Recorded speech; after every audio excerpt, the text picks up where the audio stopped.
আমন্ত্রণ জানাচ্ছি 1 মিনিটে খেলার খবরে, সাথে আছি আমি তাসলিমা তিথি। জিম্বাবুয়ের বিপক্ষে বাকি 2 ম্যাচের জন্য 15 সদস্যের স্কোয়াড ঘোষণা করেছে বিসিবি। দলে ফিরেছে সৌম্য সরকার, সাকিব আল হাসান ও মুস্তাফিজুর রহমান। বাদ পড়েছেন পেসার শরীফুল ইসলাম, পারভেজ হোসেন ইমন ও আফিফ হোসেন। চ্যাম্পিয়ন্স লিগ শিরোপার মাত্র 2 ধাপ দূরে থেকে বিদায় নিতে হলো কিলিয়ান এমবাপ্পের দল পিএসজিকে। সেমিফাইনালের প্রথম লেগের পর দ্বিতীয় লেগেও 1-0 গোলে ব্রুসিয়া ডর্টমুন্ডের কাছে হেরে গেছে পিএসজি। চ্যাম্পিয়ন্স লিগের সেমিফাইনালের দ্বিতীয় লেগে আজ বুধবার রিয়াল মাদ্রিদের মুখোমুখি হচ্ছে বায়ার্ন মিউনিখ। সেই হিসেবে ইউরোপীয় ক্লাব ফুটবলে আরও একটি ক্লাসিকো হতে যাচ্ছে রাত 1টায়। 3 ম্যাচে 127 রান করে এখন জিম্বাবুয়ে সিরিজের সর্বোচ্চ রান সংগ্রাহক তাওহিদ হৃদয়। ফলে আইসিসির র্যাঙ্কিংয়েও বড় ধরনের অগ্রগতি হয়েছে এই ডানহাতি ব্যাটারের। 26 ধাপ অগ্রগতিতে প্রথমবারের মতো সেরা 100 ব্যাটারের তালিকায় জায়গা করে নিয়েছেন হৃদয়।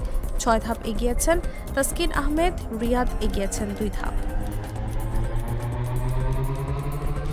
এখানেই শেষ করছি 1 মিনিটের খেলার খবর।